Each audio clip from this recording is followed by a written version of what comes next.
The private dining suite on the 42nd floor was so quiet it felt refrigerated.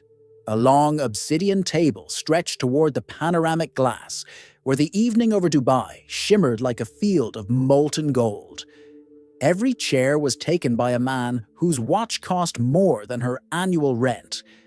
And yet she, Amina, the temporary waitress hired because someone else had fallen sick, was the only person no one acknowledged.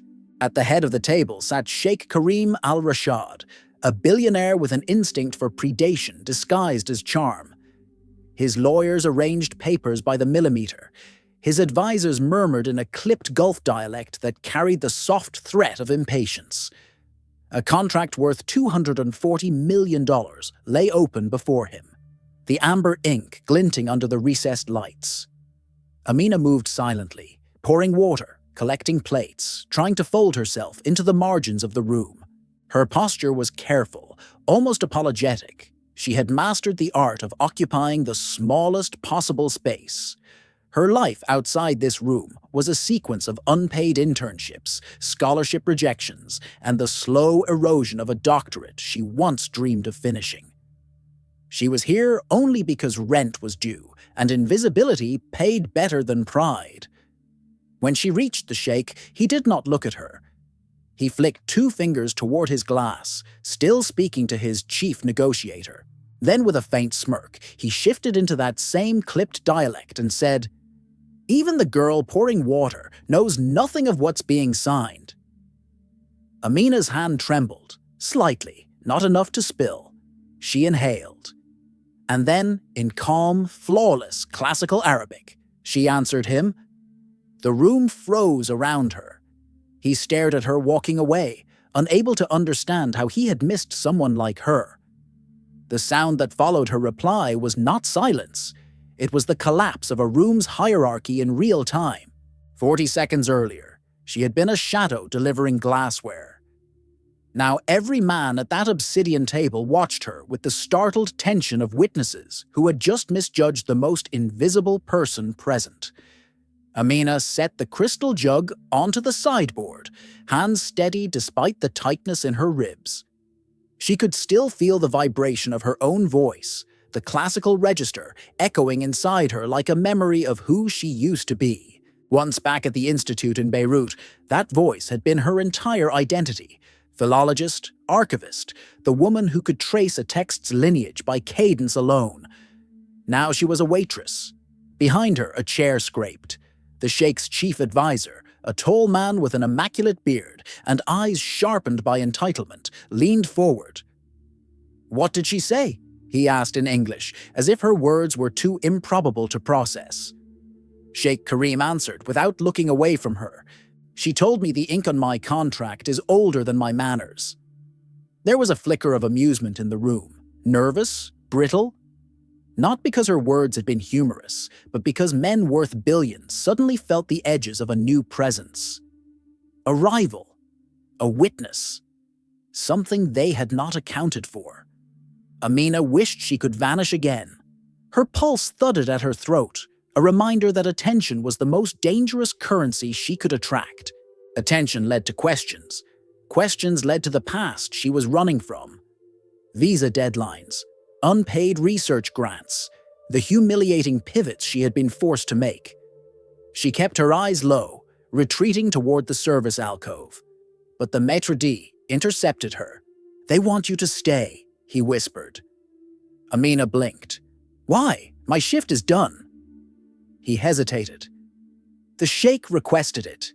He said he wants to hear her speak again." Amina felt the old dread tightening across her shoulders. She had worked so hard to remain invisible. Now a single sentence had dragged her into the center of a world she had no desire to enter. Yet refusing wasn't an option. Not with the power gathered in that room. She stepped back toward the table, every footfall echoing her regret. Sometimes, the moment you try hardest to avoid is the one that refuses to release you. Amina stood at the edge of the obsidian table, as if approaching a precipice, unsure whether the drop below was shallow or terminal. The panoramic lights of the city cast a quiet shimmer across the glass panels, painting her reflection in fractured silhouettes. Multiple versions of a woman trying to shrink herself back into anonymity. But anonymity was gone. Sheikh Karim adjusted the cuff of his sand-colored suit, studying her with the analytical curiosity of a man used to acquiring rare things. He hadn't invited her to sit, so she remained standing, hands clasped behind her apron, shoulders slightly curved, her breath small. What they saw was a hired waitress with tired eyes and scuffed shoes. What they didn't see, what she refused to let them see, was the graduate fellowship she had lost after her sponsor withdrew. The doctorate she abandoned when the political situation made travel impossible. The stack of sealed transcripts she could never afford to submit with an immigration application. She had been the quiet genius in the back row of every lecture, the one who could decode 17th century manuscripts by ear alone. Now she carried trays. Sheikh Karim angled his head. "Who taught you classical Arabic?" His tone was smoother this time, but his advisors stiffened. They recognized the inflection, a test wrapped in politeness. Amina kept her voice neutral. "A professor who believed language holds memory." His gaze sharpened at that, but she didn't elaborate.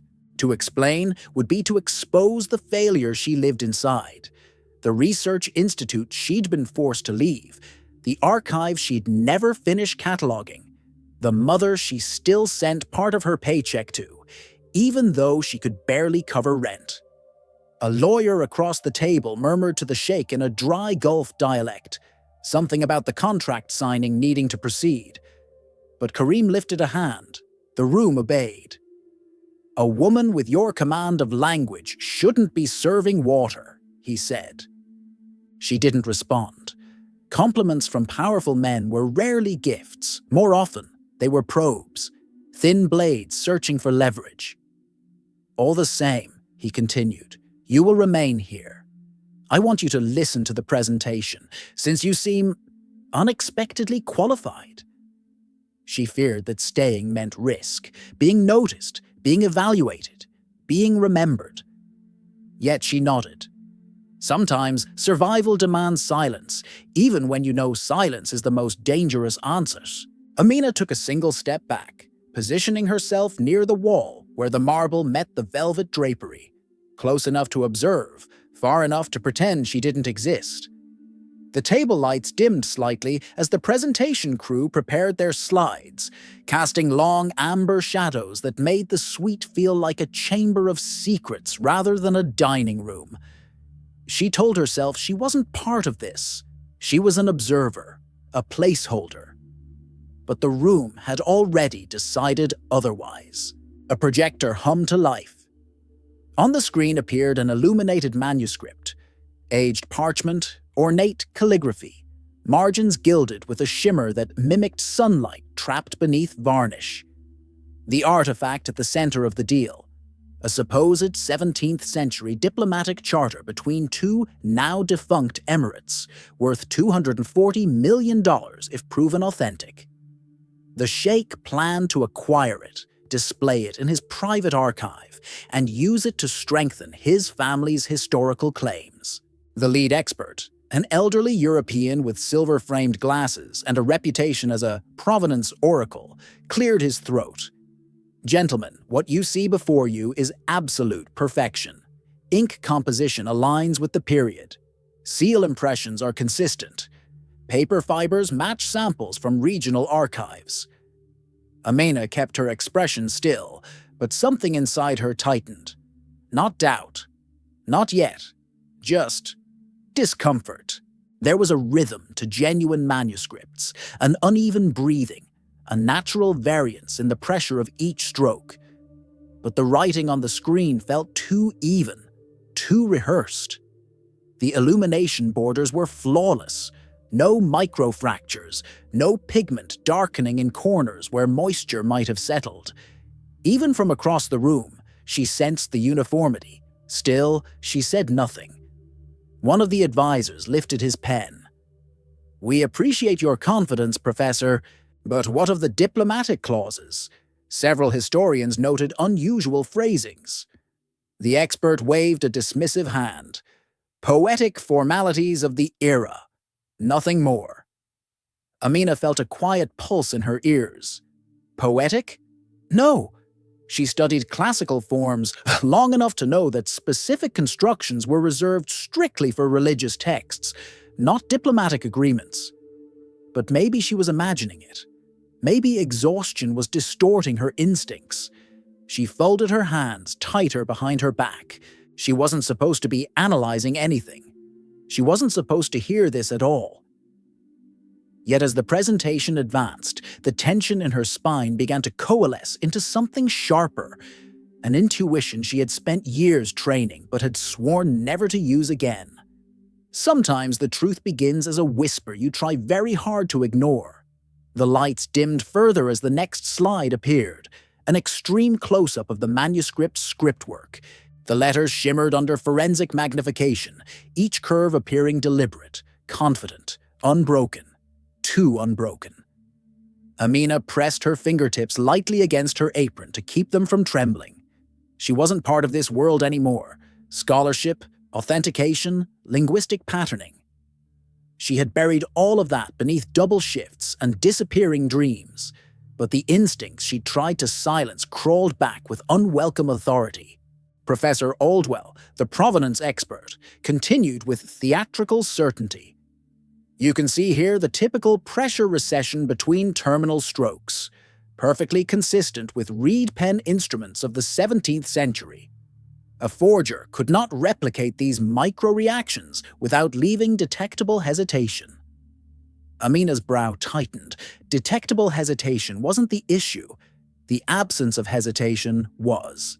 The letters were too confident, too fluid, as if penned by someone who had studied classical structures with modern pedagogical smoothness. 17th century scribes had a distinct stiffness in their ligatures, a product of the older pen cuts and vellum drag. But the writing on the manuscript glided as if the surface offered no resistance. She shifted her weight, hoping no one noticed her breath hitch. One of the Sheikh's advisors pointed to a clause projected on the screen. This section, the eternal custodianship of maritime passage, is unusually poetic for a contractual agreement of its era. Professor Aldwell chuckled. Ah, regional flourish. Do not mistake ornamentation for inauthenticity. But ornamentation wasn't the anomaly. It was the syntax. Amina saw it instantly. The phrase structure carried the cadence of a 19th century translation style, not a 17th century original. The verb-object rhythm was too modern, cleaner, lacking the nested qualifiers used in older diplomatic treaties. Her chest tightened further. She didn't want this. She didn't want to stand here recognizing mistakes that billionaires were about to immortalize with signatures. This wasn't her fight. Her only goal was to finish her shift, collect her pay, and disappear back into the small rented room she could barely afford. But the expert kept talking, building a fortress of certainty around a document that felt increasingly wrong. And the sheikh sat there, fingers draped casually beside the antique pen he planned to use, an heirloom worth more than the manuscript itself, prepared to commit hundreds of millions based on a presentation she could already see cracking. Amina swallowed hard, a quiet dread forming. Sometimes the worst trap is realizing you understand something no one wants you to say. Amina kept her posture small, her presence muted, but her mind was now running a quiet forensic sprint she couldn't stop. The manuscript's next slide filled the screen, a full-page illumination showing two emblems, crescent and palm, interlocked above a ceremonial inscription. The room murmured with admiration. Professor Aldwell motioned toward it with a pointer. This emblematic configuration predates unification by nearly a century. The pigment layering is correct. Age craquelure is entirely natural. But it was the light, subtle, angled, unforgiving, that betrayed something the others didn't see. Amina noticed the micro-cracking pattern wasn't radiating from the center outward. as genuine oxidation would cause over centuries. Instead, the fractures ran in uniform branching sequences, artificial heat aging, a modern technique, sloppy only if you knew where to look. Her throat dried. She didn't want to know this, didn't want to see it. Didn't want to be the one who understood the danger threaded beneath the gold leaf. The sheikh leaned back in his chair, fingers steepled, expression quietly pleased. He enjoyed the performance, the validation, the inevitability of the deal. Men like him liked perfection, especially when perfection confirmed their desires. Amina exhaled slowly, trying to dull her instinctive analysis. But then Aldwell brought up the diplomatic clause she had dreaded, a proclamation line supposedly exchanged between rival rulers as a vow of everlasting maritime harmony. Her stomach clenched. The syntax was not just wrong, it was structurally impossible. The phrasing carried the melodic balance of a modern poet trained in retranslation principles. Whoever wrote this had imitated classical diction without understanding its internal architecture. Worse, the legal subtext of the clause created a retroactive claim of territorial rights, a fabricated document used as leverage, a political weapon. She looked at the sheikh's legal advisor, an older man who was already nodding, already convinced. His notes indicated alignment with the contract's activation terms. If signed, the sheikh would commit to a long-term acquisition guarantee with penalties exceeding $200 million, plus influence concessions to a foreign family banking on this forged history. Her breath quickened. She gripped the hem of her apron. She had no authority to intervene, no right, no invitation. And yet, the truth sat inside her like a rising tide pressing against stone walls. She stared at the glowing manuscript slide, unable to unsee what she now knew. Sometimes, knowledge becomes a burden the world didn't give you permission to carry. The suite's atmosphere thickened as the final portion of the presentation began. An orchestrated crescendo meant to prepare the sheikh for the ceremonial signing. Assistants adjusted the lighting, softening it to a warm amber that made the manuscript on screen glow with reverence. Two security staff stepped discreetly closer to the door, as if the mere act of authentication required protection. Amina remained against the wall, though her thoughts had moved far from it. The quiet hum of the projector, the metallic shift of a pen tray, the low murmur of confident men, each sound pressed against her skin like static. She tried to breathe evenly. Her lungs refused. Professor Aldwell clasped his hands together, the theatrical flourish of a man concluding his masterpiece. Gentlemen, in all my years, I have rarely encountered a document of such immaculate continuity. Every test, every metric, every historical marker aligns. There is no doubt this charter is authentic. The room nodded as though receiving gospel, but Amina saw the faint tremor in his left finger, subtle, almost imperceptible. Not nerves, anticipation. She recognized it. She'd seen scholars perform certainty before, not in pursuit of truth, but in pursuit of validation, or funding, or favor. Her stomach twisted. The sheikh leaned forward, examining the physical manuscript placed under glass at the center of the table. The protective casing, with its soft interior lighting, made the pages appear ethereal, an artifact too delicate for doubt. An assistant offered him thin archival gloves. His right-hand advisor murmured in a Gulf dialect tinged with impatience, "It's time, Your Excellency." Karim nodded, reaching for the gloves. Amina's pulse hammered. Because now, with the manuscript exposed beneath real light rather than projected magnification, she saw something she had missed before. The faintest haloing around several ink strokes, a barely visible feathering where pigment had interacted with cellulose fibers not centuries ago, but recently. Within years, not decades, her chest constricted. She looked at the men gathered around the table, powerful, assured, unprepared. They had built their confidence on the scaffolding of someone else's conclusion. And now they were seconds away from sealing a contract designed to entrap the sheikh financially and politically. Her heart pounded so hard she feared someone would hear it. Amina pressed her nails into her palm, the pressure grounding her, but not enough to silence the terror rising inside her. Because the moment she feared most was approaching. Sometimes the world moves toward disaster with a confidence that leaves no space for truth to breathe. The moment the sheikh slipped on the archival gloves, the room changed. A hush spread, not polite, but reverent. Men leaned forward. Lawyers straightened their documents. Even the maitre d', usually a ghost in moments like this, froze in place.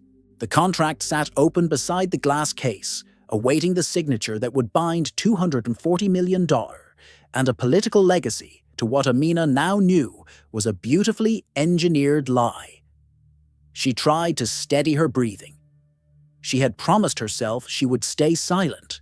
She had promised she would not let the past, the scholar she once was, rise again.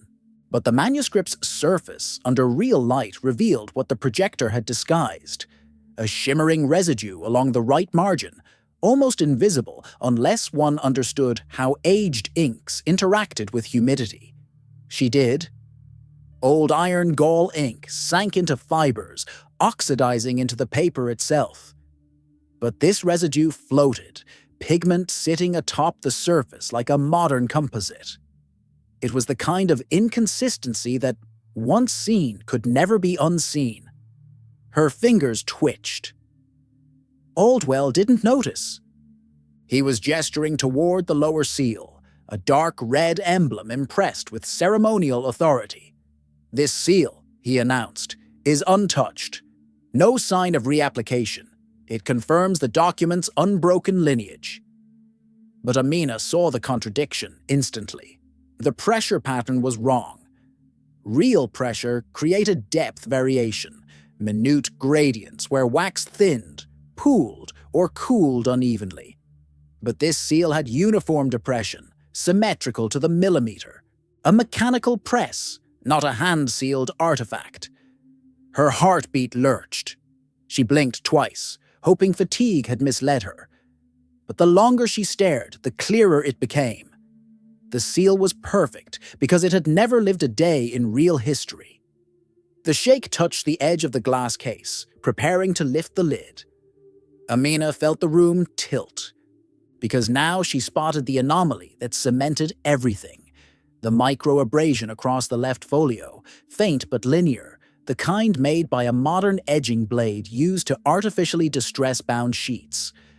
17th century parchment tore irregularly. It never formed straight friction marks. Her throat tightened so suddenly she nearly gasped. This was it, the first irrefutable sign. The tiny fracture in a billion-dollar illusion.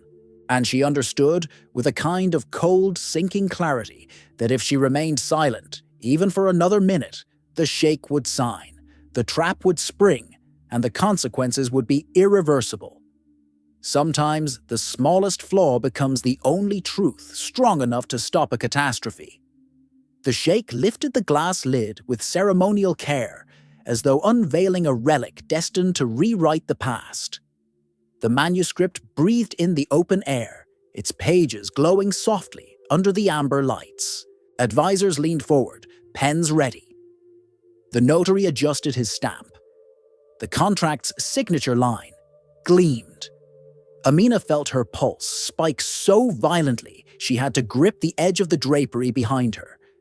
Every instinct she possessed, every academic discipline she had fled from, was screaming now.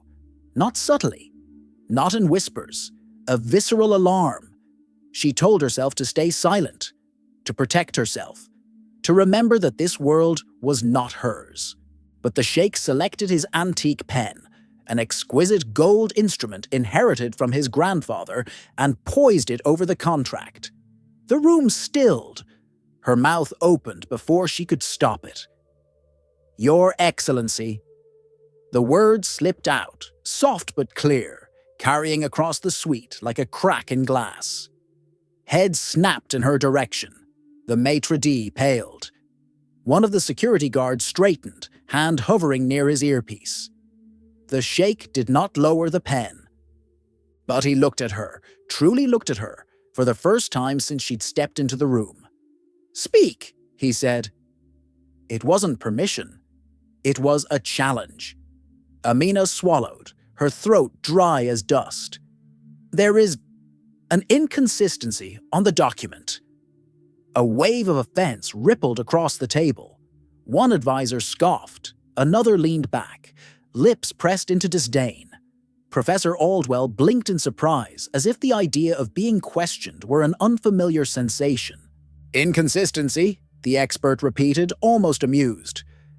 "My dear, you are a waitress." The title landed like a slap, but it steadied her more than it hurt. Her voice found a thin thread of courage. "I know what I saw." The sheikh lowered the pen by a fraction, just enough to reveal he was listening. Amina stepped forward, each movement deliberate, controlled, terrified. Her shoes were silent against the marble, but inside her chest a battle raged. Protect herself, or protect the truth.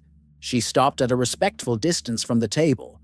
Her hands were clasped tightly behind her apron, knuckles white. "Before you sign," she said quietly, "you should look at the seal under direct light." A hush deeper than any earlier settled over the room. No one breathed. The next words she spoke would decide everything. Sometimes, the moment you fear most is the one that refuses to wait for your permission. Amina felt 40 eyes press against her skin as she leaned slightly over the display case. The sheikh did not stop her, not yet. His advisors looked horrified, as if a servant approaching the manuscript were a violation of natural law. Professor Aldwell's jaw tightened, a small tick betraying unease. Amina kept her voice steady. "Please angle the lamp toward the lower seal."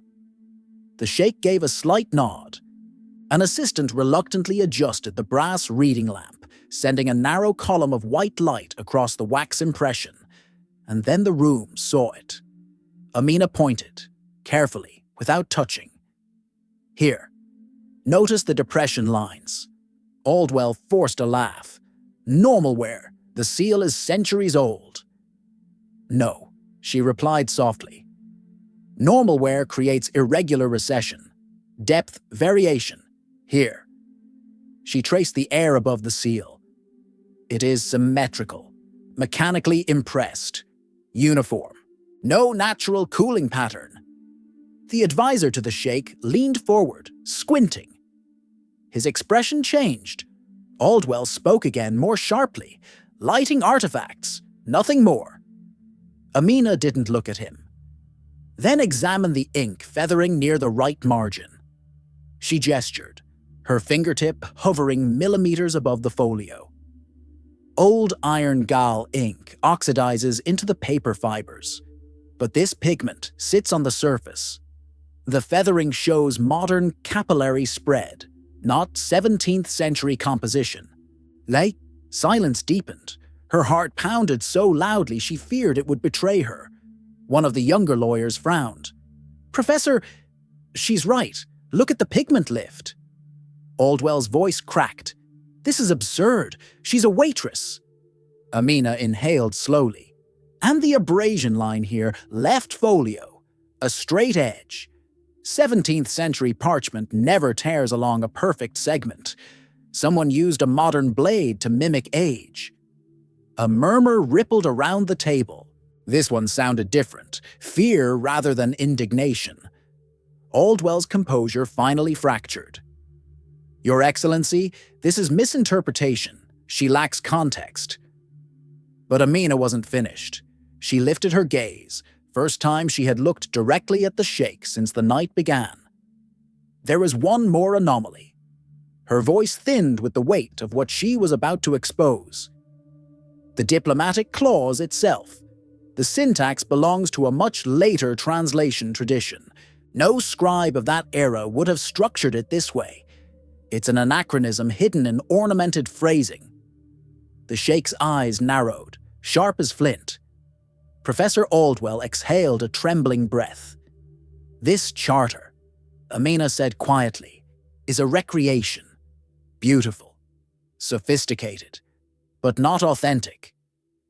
Sometimes the truth doesn't require force, only the courage to say it aloud. For a long, suffocating moment, no one spoke. The manuscript lay exposed under the lamp's hard light, every flaw Amina had named now shimmering like a confession. But the real danger, far greater than the forged ink or the mechanical seal, sat quietly in the leather-bound contract beside it. And that was what she turned toward next. The Sheikh watched her with a stillness that felt carved from stone. His advisors hovered between outrage and dawning panic. Professor Aldwell, red-faced and trembling, kept shaking his head, as if denial alone might undo reality. Amina forced her voice to steady. Your Excellency, the document is not the only deception in this room. The chief legal advisor bristled. You've said enough. But the Sheikh lifted one hand, palm low. Let her continue. Her breath hitched. She had no protection, no authority. And yet the words pressed forward like a tide. She stepped closer to the contract. This acquisition agreement wasn't written to purchase an artifact. It was written to bind you to liability if the artifact is ever contested. A lawyer snapped, That clause is standard. No, Amina said, shaking her head. Not this phrasing. She pointed, without touching, to a paragraph buried within dense legal text. Here, the continuity liability provision. Nak, it states that any challenge to the artifact's authenticity triggers an automatic obligation on your part to finance restoration, repatriation claims, and archival litigation for the next 30 years. The Sheikh's gaze tightened. Total exposure? Amina nodded. The young lawyer who had noticed the ink issue leaned in, rereading the clause. His face drained. She's right. This isn't standard. This is punitive. And deliberate, Amina added. The clause is structured so that if the manuscript is proven inauthentic, which it will be, the financial penalties exceed the purchase price. Professor Aldwell stammered, Impossible. I reviewed. You endorsed, Amina murmured. You didn't review. His mouth snapped shut. She continued, voice soft but devastatingly precise. The seller does not care about the manuscript's value. They care about the liability structure. They want you trapped in a multi-decade financial obligation tied to a document designed to fail scrutiny. The Sheikh's expression shifted, slowly, dangerously, from confusion to cold fury. Amina felt the temperature of the room drop. She had exposed the ink, the seal, the blade marks. But this was the fracture that revealed the entire architecture of the trap. Sometimes the deadliest lies are hidden not in the object, but in the contract built to protect it. The silence in the suite mutated, no longer reverent, no longer orderly. It was the silence of men realizing the floor beneath them had never been solid. Amina felt it ripple outward from the Sheikh himself, whose gloved hand now hovered above the manuscript as though it were something venomous. Professor Aldwell tried to recover his footing. Your Excellency, this young woman misunderstands the sophistication of historical... The Sheikh turned his head a fraction, just enough. Aldwell's voice died in his throat. The young lawyer who had been re-examining the contract now flipped frantically through the pages. There's more, he whispered, horrified. Clause 17b. The arbitration venue defaults to a private court owned by the seller's consortium, and the burden of proof is reversed. Your Excellency must disprove the manuscript's authenticity. The chief advisor swore under his breath. Amina clasped her hands behind her back to keep them from shaking. It's a forfeiture design, she said quietly. If you sign, they win, even if they lose. Aldwell's face had drained to a ghostly white. This is absurd. You cannot accept her interpretation. She is untrained. Amina's eyes lifted to him for the first time, calm, tired, unflinching. I spent 8 years studying classical philology and documentary provenance. Your Excellency's team can confirm my credentials, or my student archives, assuming they still exist. The Sheikh's gaze flicked toward an advisor, who immediately pulled out a tablet. Aldwell took a step back. This is highly irregular. No, the Sheikh said quietly. What is irregular is a waitress identifying anomalies my paid experts failed to mention. His tone wasn't loud. It didn't need to be. Power, when wielded without effort, becomes a form of gravity. Amina suddenly felt exposed in a way she hadn't anticipated. She hadn't sought this confrontation. She hadn't even wanted to speak. But now every man in the room looked at her as though she had detonated something none of them could contain. The young lawyer cleared his throat. Your Excellency, the restoration liability projection alone is catastrophic. If triggered, you're obligated to fund a multi-jurisdictional preservation effort valued at— His voice faltered. Almost $300 million. Amina whispered. Exactly. The Sheikh slowly removed the archival gloves. Professor, he said to Aldwell, either you were deceived, or you assisted them. Aldwell's breath caught. The scheme had fractured. The room had shifted. Nothing could return to what it was 5 minutes before. Sometimes collapse is not a moment. It is a realization that the truth was waiting beneath every layer of certainty. The Sheikh placed the archival gloves neatly on the table, aligning the fingertips with deliberate precision. That small, meticulous gesture carried more threat than shouting ever could. The room felt suddenly airless, every man present recalibrating his position, his innocence, his potential blame. Professor Aldwell's breath came in thin, uneven pulls. Your Excellency, if errors were made, they were made in good faith. I acted on information provided by the Sellers Provenance Council. The Sheikh studied him with an expression that revealed nothing and promised everything. Your report stated absolute certainty, not probable, not conditional, absolute. Aldwell swallowed. Yes, but the manuscript is complex, it's condition. It is fraudulent, the Sheikh said, voice low enough that the table itself seemed to absorb it. You vouched for a fraud. Amina stood still, hands behind her back, forcing her breath to stay even. She had not expected this depth of reaction, this unraveling.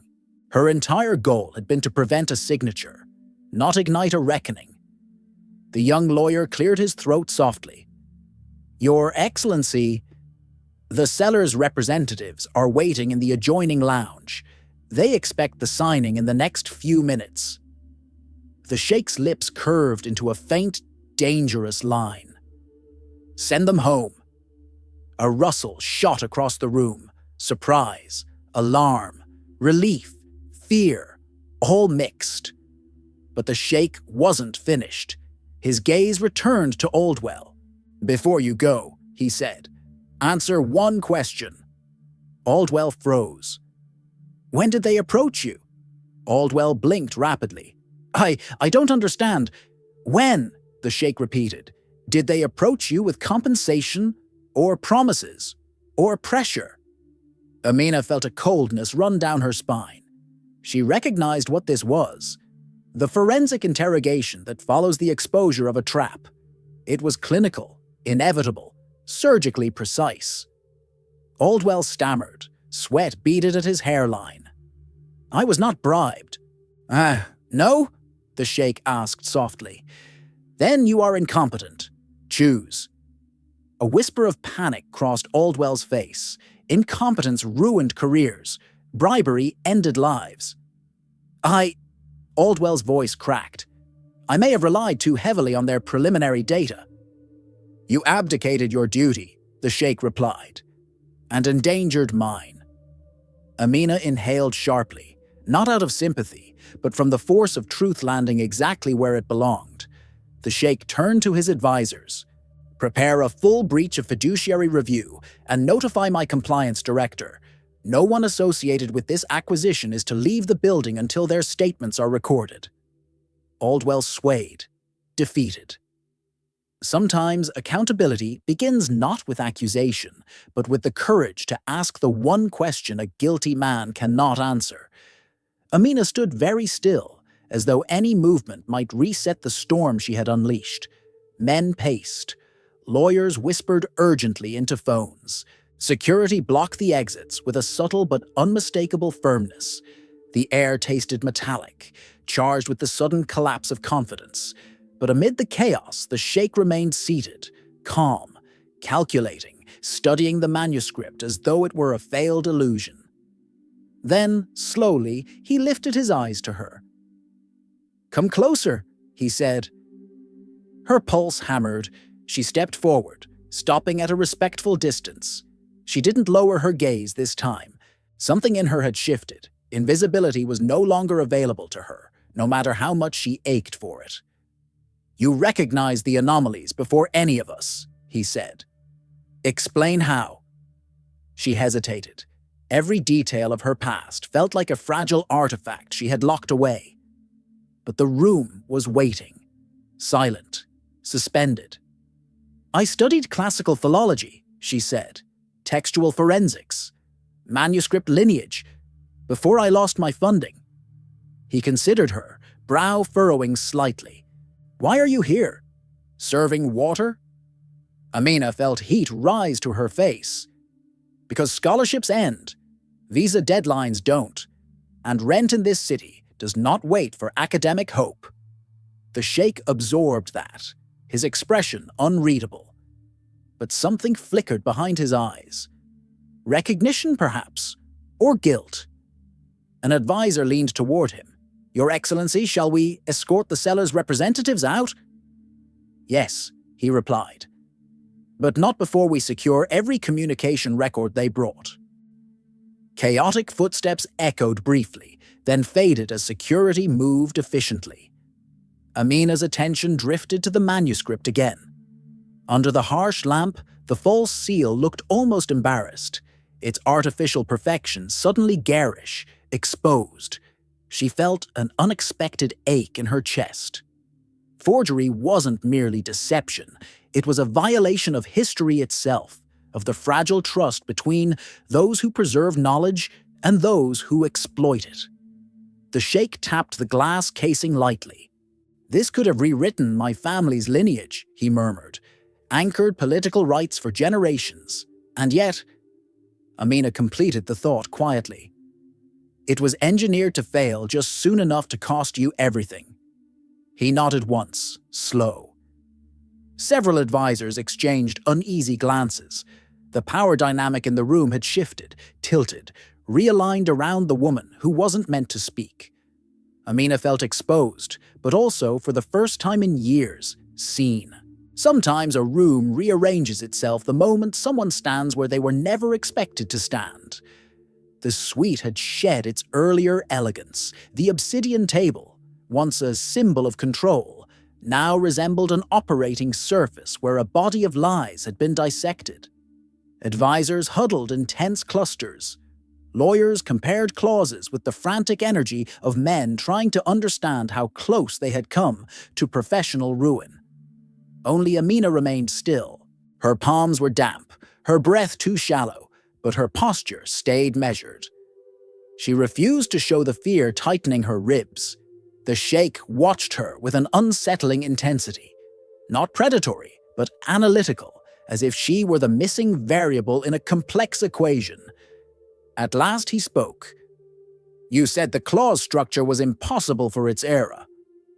His tone was even, but there was a razor hidden beneath it. How did you see what my experts missed? Amina steadied herself. Because I spent years studying the cadence of pre-modern contracts, their legal architecture, their rhythm. Diplomatic texts weren't poetic, they were defensive. Every phrase had a shield baked into it. She nodded toward the manuscript. This one was written by someone imitating sound, not meaning. One advisor scoffed under his breath, but the sheikh silenced him with a glance. "And the ink?" Kareem asked. She shook her head. "Too modern, no oxidation halo, no tannin recession. Whoever forged it knew techniques, but not memory. Ink has memory." For a heartbeat, the sheikh's expression softened. Only a fraction. Only for an instant, a kind of respect. Not warm, but grounded in recognition of mastery. Then his voice sharpened again. "And the contract trap. How did you understand it so quickly?" Amina hesitated. This was the dangerous part, the part she had never intended to reveal. "Because," she exhaled, "because I read contracts the way I read manuscripts, looking for what is meant to stay hidden." The young lawyer's eyes widened slightly. The chief advisor frowned, and the sheikh leaned back, absorbing her every syllable. Amina continued, quieter now. "My mother once signed a housing agreement she didn't understand. A clause buried on page 12 cost us our home. I learned to read fine print before I learned to drive." Some traps echo each other. Something shifted in the sheikh's expression. A human flicker beneath the marble. He nodded slowly. "Then tell me one thing." His voice turned colder, heavier. "If you had stayed silent, would I have signed?" Amina felt the answer settle in her bones. Yes. A breath, barely audible, escaped him. Sometimes the most painful truths are the ones spoken after the danger has already passed. The sheikh rose from his chair. Not abruptly, not in anger. He stood with the slow, deliberate gravity of a man recalibrating the architecture of his entire worldview. Everyone else froze. Amina instinctively stepped back, but he lifted a hand, not to stop her, but to anchor the room's attention. The amber lights caught the edges of his suit, casting him in a half-golden, half-obsidian silhouette. A leader caught between legacy and the abyss he had nearly stepped into. "You prevented a catastrophe," he said. His voice wasn't loud, but it filled the suite. Advisors shifted uncomfortably. Lawyers straightened their jackets. Even the security staff paused, sensing a shift in hierarchy, one they had no blueprint for. Amina's breath stuttered. "I only spoke because I saw something wrong." "No," he replied. "You saw what no one else dared to see. A beat. And you spoke when no one else dared to speak." The words hit her harder than she expected. Praise felt foreign, almost unbearable. She lowered her gaze, suddenly aware of the fragile distance between them. The billionaire whose signature could alter nations, and the woman who still owed 3 months of back rent. But he wasn't finished. He walked around the table, stopping directly in front of her. The advisors tensed, as though expecting reprimand, dismissal, or worse. Instead, he asked, "What is your name?" Her voice barely made it past her lips. "Amina." He nodded once, memorizing it. Then, in a tone carved clean of arrogance, he said, "Amina, you changed the course of a negotiation worth more than your lifetime of wages. You exposed corruption. You protected my family's legacy, and you did so while serving water." She felt heat crawl into her cheeks. Shame, pride, conflict. All tangled. "I didn't mean to interrupt," she whispered. "You didn't interrupt," he corrected. "You intervened." Behind him, Aldwell shrank into his seat, looking smaller with every passing second. The advisors exchanged glances, tinged with unease, realizing they had witnessed the emergence of a new power dynamic they were wholly unprepared for. A woman with your mind, the sheikh continued, would never have been allowed to sit at this table. Amina's throat tightened. He stepped back, giving her space. Not a dismissal, but respect. And then he added, almost quietly, "But from this moment on, you will never again enter a room where you are expected to be invisible." Okay? Something inside her broke, softly, quietly, like a lock unhooking after years of pressure. Sometimes a single decision rearranges not the world, but the way you are allowed to exist inside it. The suite was still humming with tension, but a new shape had formed inside it, an orbit around Amina that she neither sought nor understood. She remained near the table's edge, fingers lightly gripping the fabric of her apron, as though it were the last tether to the life she knew. The sheikh returned to his seat, but this time he looked not at the manuscript, nor the contract, nor the advisors whispering in disarray. His attention rested solely on her. "Amina," he said, "my foundation maintains a forensic institute in Abu Dhabi. Linguistics, provenance, restoration sciences. Quiet work, precise work. Work requiring people who see what others miss." Her stomach dropped. She knew what was coming before he said it, but hearing it made her heart stumble. "I want you to join it."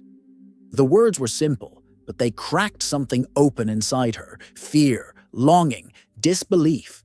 She shook her head impulsively. "Your Excellency, I'm not qualified for a role like that anymore. I haven't published in years. My research, my entire career, collapsed. I'm nobody." A faint crease formed between his brows.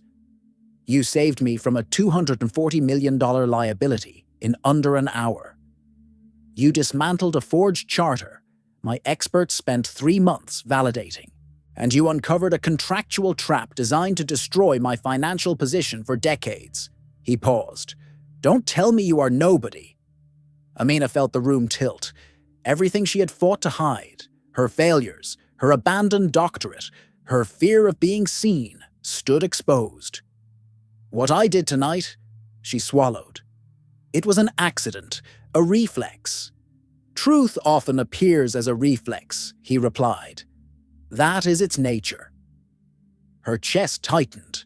She wanted to step forward and step back at the same time, to accept and to refuse, to reach for the life she lost and run from it in the same breath. "I'm not sure I can return to that world," she whispered.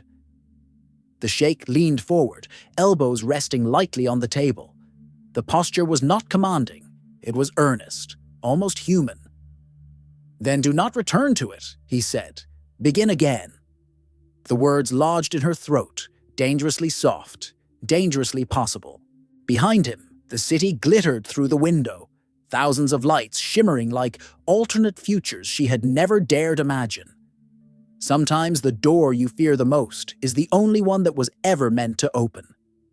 The archive smelled of vellum and cold light, her favorite scent in the world.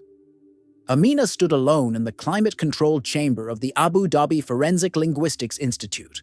Her institute now, her team waiting in the adjacent lab for her verdict on a new manuscript. She no longer wore an apron. She no longer walked with folded shoulders. She no longer lived inside the shrinking shadow of who she once tried to be. A year had reshaped everything. The institute had expanded under her direction, adding a provenance division modeled after the very events that had nearly ruined the sheikh's legacy. She led lectures each month, quiet, precise, attended by scholars who once would have overlooked her entirely. Her name appeared in journals again, slowly, carefully, authentically. Sometimes she still remembered the obsidian table on the 42nd floor, the gold lights, the manuscript glowing like a trap. She remembered her hands shaking. She remembered believing she had no right to speak. Now she taught others how to speak before disaster formed ink on a page. Through the glass walls of her office, she saw the sheikh's silhouette approaching, less imposing than she remembered, perhaps because she no longer feared her own voice. He greeted her with a nod. "Another forgery, Amina?" "A beautiful one," she said. "But beauty isn't truth."